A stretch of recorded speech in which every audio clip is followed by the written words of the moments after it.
Hey guys, so the other day I was looking for a recipe for gazpacho that I could make really easily in the blender. And of course the base for gazpacho is fresh tomatoes. I don't have any fresh tomatoes right now. I will, so I wanted to dial in the recipe before I had a whole gob of them.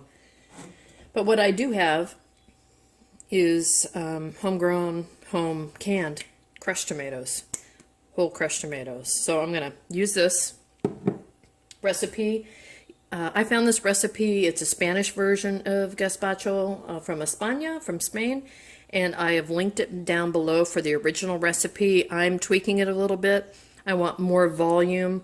I also want more heat, and I just don't have all the ingredients that this gentleman uses. So, for instance, he says 2 pounds of tomatoes, fresh tomatoes. This happens to be a 2-pound jar, so perfect, right? In his recipe, he also adds water, but because there's fluid in here, I don't need to add any water. He uses 1 small green pepper.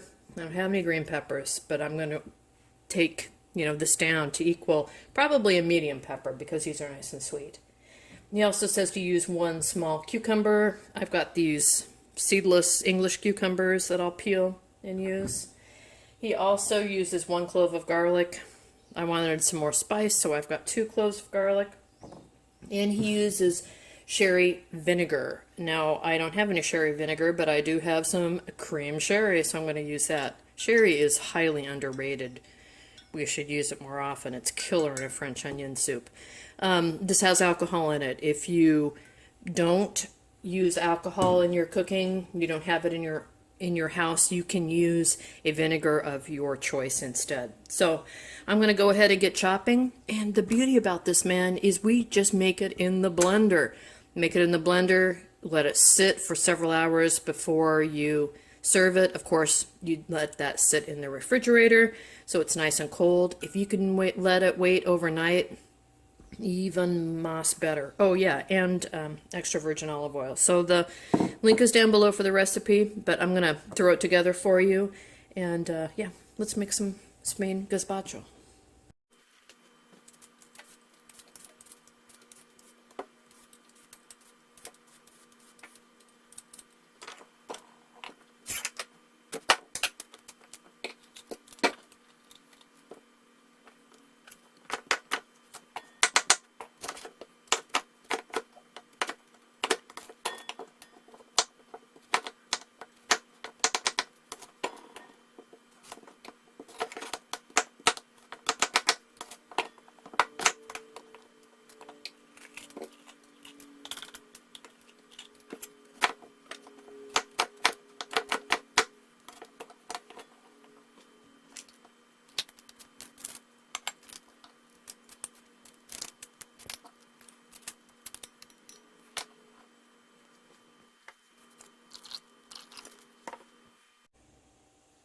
Okay, you guys, because I've really kind of extended this recipe, I think fairly significantly, I don't think it's going to all fit into one batch. So what I'm going to do is make 2 separate batches using half the ingredients more or less and pour it into this pitcher, my lovely pitcher that I have marked up so many times, but it's my kitchen pitcher. I love it. So let's go ahead and open up these tomatoes.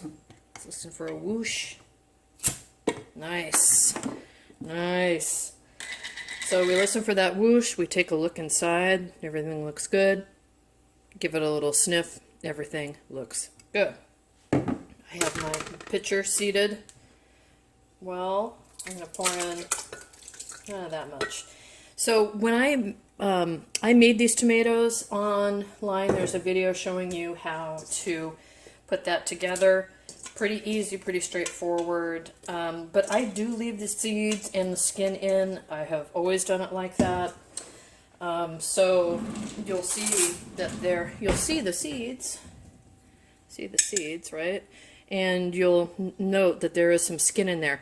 Now when this is all done and blended, what you could do if you wanted to would be to strain it through a chinois or a sieve of some kind and get all those out. Personally, I don't mind it, right? So I'm going to leave it as is. Okay, so on goes the top. For those of you that haven't used a blender in a while, this middle part, you better come over here, this middle part comes out, so after it's blending you can pour extra into here. So we're going to see how high this bad boy gets, and it's also going to get loud here pretty quick. I'll try to remember to turn down the video. So anyway, let's get going.